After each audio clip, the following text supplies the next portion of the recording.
Hi, I'm David. I own and operate Country Whatnot Gardens outside of Rochester, Indiana, which is about an hour south of the Michigan state line. I grow 25 different species, varieties of bamboo, including Phylostachys rubber marginata right behind me. You can see all the top-killed culms in it, but it's putting up new shoots. All the green is new growth from ground up just in the past few weeks. That's how quick it is.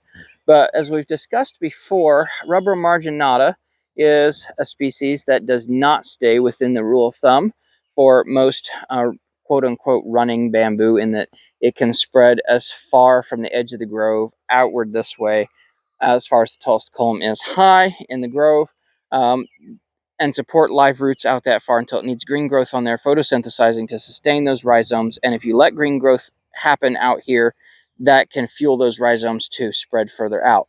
Now, that's the rule of thumb for most Phylostachys species in general.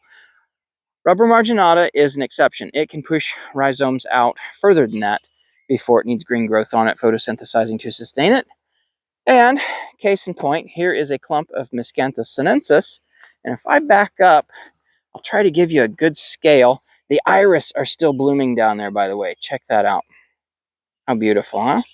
But anyway, if I step back here, I can give a good idea of how far out this Miscanthus is from the edge of rubber marginata.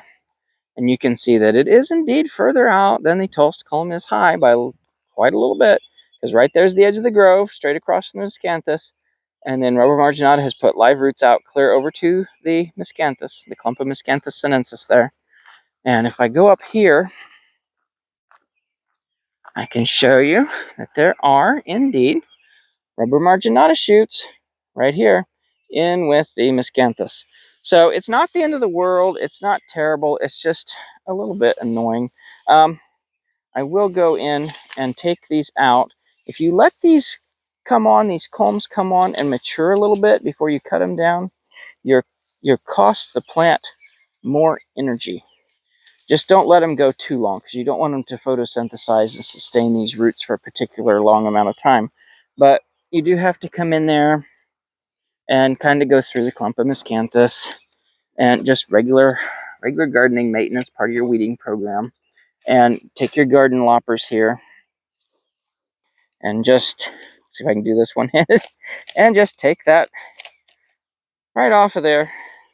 And there's that young culm of rubber marginata taken right out of the Miscanthus with the garden loppers. It's not hard, it's not difficult, it's not real time consuming. Like I say, it's just annoying. It's just another thing you have to do. That's why I say, if you're going to plant something within the root zone of bamboo, again, which is a long way out for rubber marginata, try to make it a single stemmed something like a trident maple, a Yoshino cherry right there. Something you can get around the trunk of and keep clean. When you start getting into multi-stem stuff like your perennials and so forth, like Miscanthus, flowering quince, let's see, spirea, that's your multi-stem stuff. It's harder to keep bamboo shoots out of your multi-stems when you plant it in the root zone.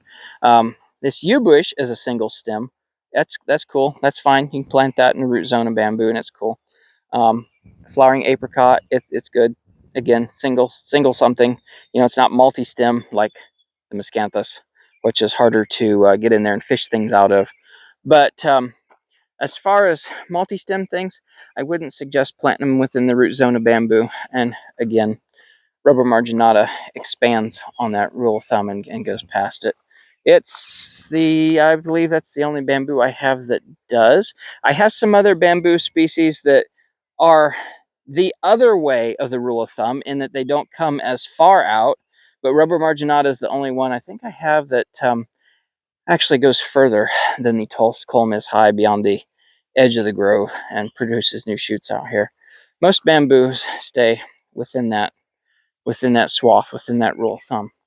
But I will be going through here with my garden loppers through this clump of Miscanthus and fishing out these young culms of rubber marginata. I think I'm going to finish up here with these, and I'll close out for now. But if you liked the video and this look at why Again, not to plant multi-stem perennials within the root zone of your bamboo. Please give me a like, subscribe, and share. I'd really appreciate it. Until next time, thank you for stopping by and take care. Bye.